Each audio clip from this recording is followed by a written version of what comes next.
are going to talk about the next test called the provocation test. Because of the deficiency, because of lack of strength of evidence associated with what the patient said about sacroiliac joints. We said that patient can complain of pain below their waist, radiating to the back of the thigh and buttocks, radiating to the groins, pain being increased by weight-bearing activities, and all those sort of things. That is a pointer, but it lacks evidence in terms of diagnosis. When we palpate, we can palpate for 14 finger signs, we can palpate using Gillette test, we can palpate using forward flexion in standing and flexion in seated position, and we can see some aberration with the movement of the tongue. But they are good pointer, but they lack specificity and sensitivity, which could make us to rely on them in terms of evidence for the diagnosis of sacroiliac joint. So that means we still have to search for more tests. Okay, so the next test in line to diagnose sacroiliac joint dysfunction there will be a set of tests called provocation test. Okay, provocation tests are tests that are carried out in order to stress or stretch the sacroiliac joint. And why are we stretching the sacroiliac joint? Because we want to reproduce the kind of pain that the patient is presented with. If we carry out this test, we will be able to stretch the sacroiliac joint. And when the sacroiliac joint is stretched, we will be able to reproduce the kind of pain that the patient has. And that could be a better way of making a diagnosis of sacroiliac joint dysfunction. We have many of these tests that has been described by several authors, but 5 of them seems to be mostly reported. And these five tests are distraction test, compression tests, thigh thrust test, the Gastline test, and the Sacral thrust. These are the 5 most common provocative tests. In order for us to be very certain in terms of evidence of diagnosis of sacroiliac joint, 3 out of these 5 tests must come out to be positive. And among those 3, there must be sacroiliac joint compression test or thigh thrust test. So among those 3 tests must be compression test and 2 other tests, or thigh thrust test and 2 other tests. But at least 3 out of these provocative tests must be positive. So the next thing we're going to do is to show in demonstration how each of these tests are carried out in the clinic. Let's start with the thigh thrust test. Those tests that must be parts of the diagnosis. You're going to lie on your back, Yusuf. So the starting position for the patient is supine lying. The patient is going to lie supine, and the therapist will stay on the opposite side to the side of the lesion. So if Yusuf is having pain in the sacroiliac joint in this area, the therapist will stay on the good side. Okay? So what we do, you flex the knee to 90 degrees. Okay? And hip to about 45 degrees. And then you have to roll that knee towards the therapist so that one hand of the therapist will be on the sacroiliac joint, just as my hand is positioned there. Then this other leg will go like this, and this is the other hand of the therapist, so I can push Yusuf back to proper supine lying. So the next thing I'm going to do in the thigh thrust test is to apply a downward vertical thrust from moderate to high velocity, like 3 or 6 repetitions, hoping to be able to reproduce Yusuf's original pain. So I'll just go 1, 2, 3, 4. If I'm able to reproduce Yusuf's pain, the kind of pain he felt in the sacroiliac joint area, then we can conclude that thigh thrust test is positive. Okay? So for thigh thrust test, we can conclude that the sensitivity is 88% and the specificity is about 69%. So it has a moderate clinical diagnostic values. We can rely on it much more than the Provocation test. The next test, and don't forget, Untitled test must be one of those 5. It must be one of those 3 tests that we need to make a diagnosis of sacroiliac joint dysfunction. The next one is going to be the compression test, sacroiliac joint compression test. So it's going to be side lying, lie on the good side, so face that side now. So to carry out the sacroiliac joint compression test, this time around we are going to assume that Yusuf's good side is the left side, right? And the side where there is sacroiliac joint pain is the right side. That will be uppermost. Now the therapist will stay at the back. Move a little bit closer to me, Yusuf. The therapist stay at the back. Ideally, this plane should be a little bit lower so that my elbow could be really straight. I need my elbow to be straight enough. So ideally, it should be lower. It should be lower. So we can just get this hand here.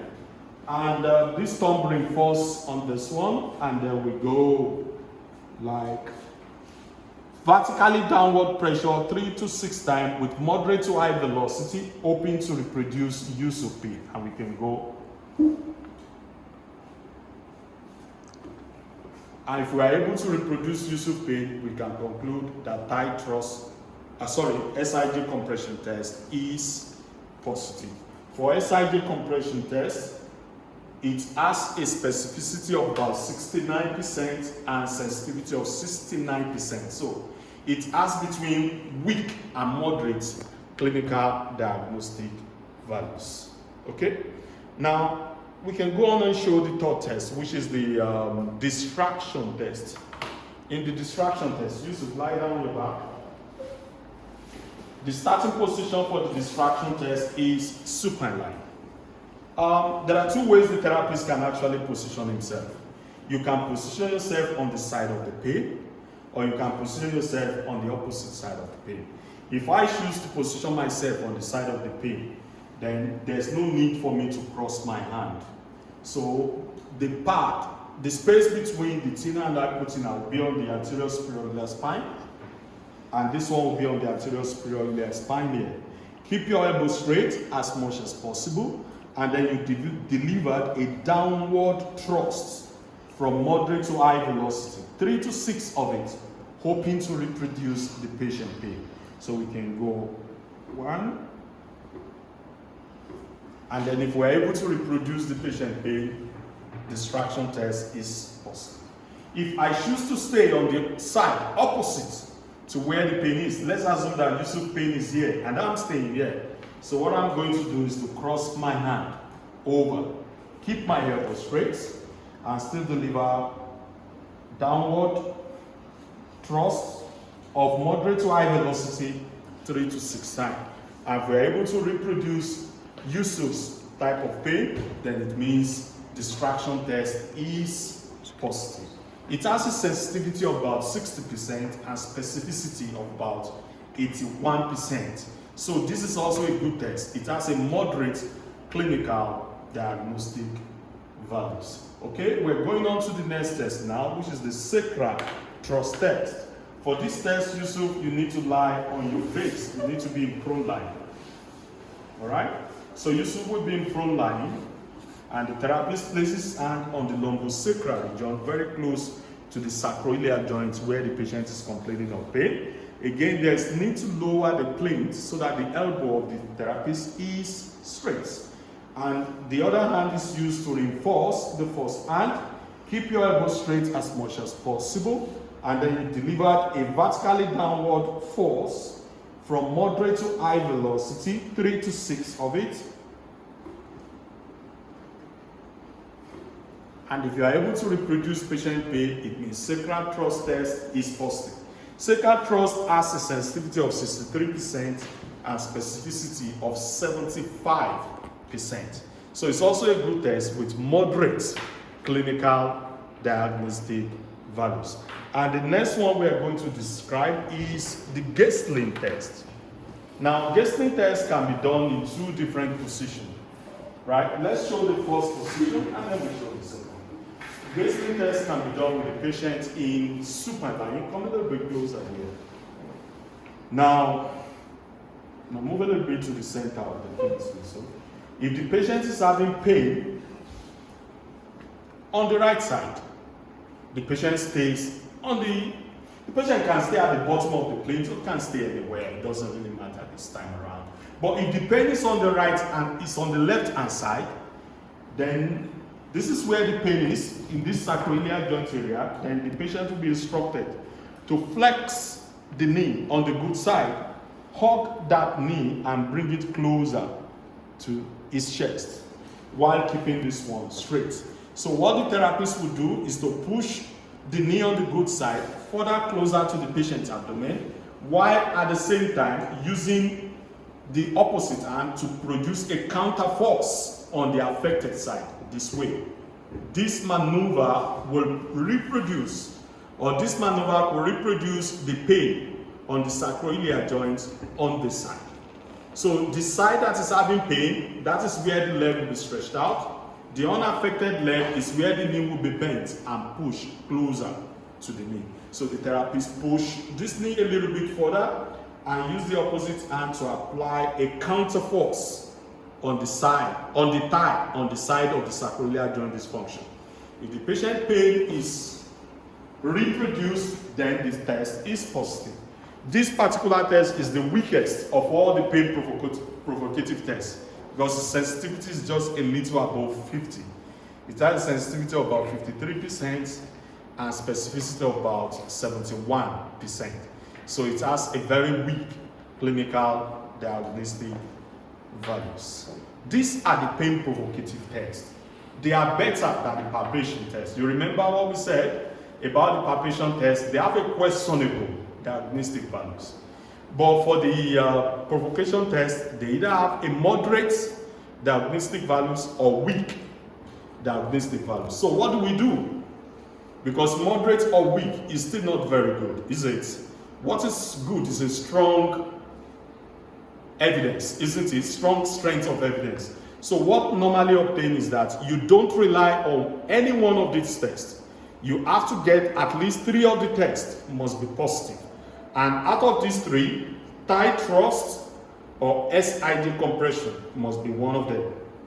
So you want to have thigh thrust positive and 2 others, or SIJ compression test positive and 2 others, or you have SIJ compression, thigh thrust and 1 other.